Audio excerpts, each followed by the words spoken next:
डेगापाम गाव पन्चायतनि बानजायनायाव दिनै डेगापाम गाव पन्चायतनि सिङाव थानाय गामिफोराव रेशन कार्ड गैजायै नखरफोरनो नखरसेयाव 1000 रां राननानै होदों। मख'नो गोनांदि मुलुगनाङैनो कर'ना भाइरासनि गिख्रंथाव महर लानायखौ होबथानो थाखाय भारत सरकारा 21 साननि गोलाव लकडाउन फोसावनायनि जाउनाव हादराव सरासनस्रा गोरिब थाखोनि सुबुंफोरा आदार आरो रांखान्थिनि गोबां जेंनायाव गोग्लैनांदों। बेनिखायनो बे जेंनायाव गोग्लैनांनाय गोरिब थाखोनि सुबुंफोरखौ हेफाजाब होनो थाखाय बे हाबाफारिखौ लानाय जादों होनना डेगापाम गामि पन्चायतनि आफादगिरि सुमिता बर' बिथाङा फोरमायो। नोंथाङा बे हाबाफारिनि गेजेरजों मा फोरमायनो नागिरदों? खुलुमबाय। Prime 24 headlines. दा जोंहा सारा बुहुमनाङैनो कर'ना भाइरासआव बिपदाव गोलैनानै दं। मानो होनबा लकडाउन। बे लकडाउनाव जोंहा गोबां फेक्टरि उइदक बा सोरबा मालिकनाव थांनानैबो हाजिरा मावहैनो हानाय कन्डिसन गैया। बिनि थाखायनो दा जोंखौ भारतनि गाहाय मन्त्रि नरेन्द्र मदि सार आरो आसामनि गाहाय मन्त्रि सर्बानन्द सन'वाल सार बिसोरो जोंखौ गासिखौबो जेसेबां गामि पन्चायत दं खावलायहरनायलाय जोङो जोंनि पन्चायतनि कनस्टिटुयेन्सि पार्टनिफ्रायनो सहाय होनो होननानै आखायाव लादों।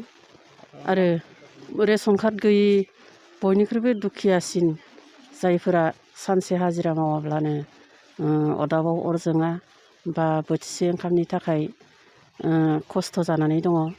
बेबायदि सुबुंफोरनो जोङो सहाय होनो होननानै दा आगबारायदों।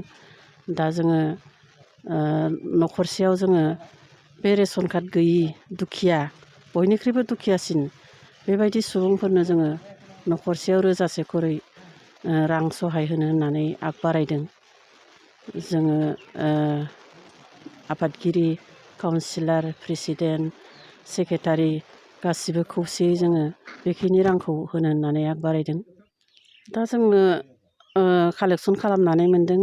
दा आंनि पन्चायतआव गासै 200था नखर जोङो कालेकसन खालामनानै मोनदों।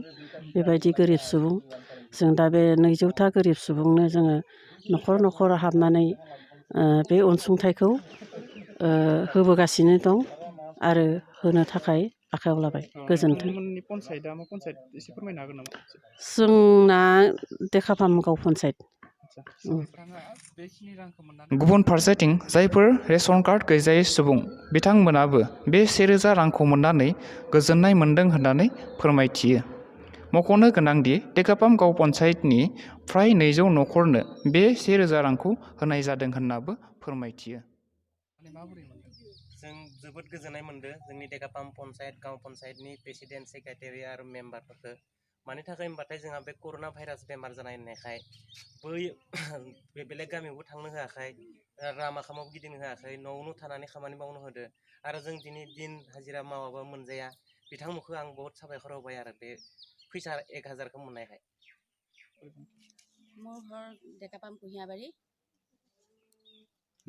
নাম শ্ৰীমতী গোলাপী কছাৰী। চৰকাৰে যে এইটো কনষ্টিটুৱেঞ্চি ফাণ্ডৰ পৰা আপোনালোকক 1000কে পইচা দিছে, আপুনি পাই কেনেকুৱা লাগিছে? ভালে লাগিছে।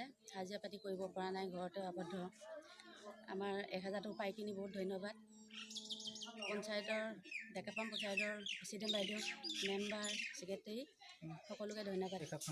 डेगापाम सरकारा जे बे कनस्टिटुवेन्सि फान्डनिफ्राय नोंथांमोननो 1000 रां होदों, बेखौ नुनानै नोंथाङा माबोरै मोनदों? बहुत गोजोननाय मोनदों।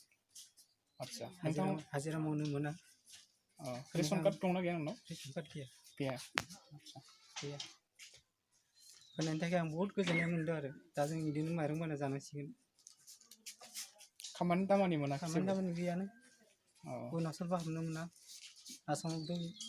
आसामावबो गैया दा खामानि।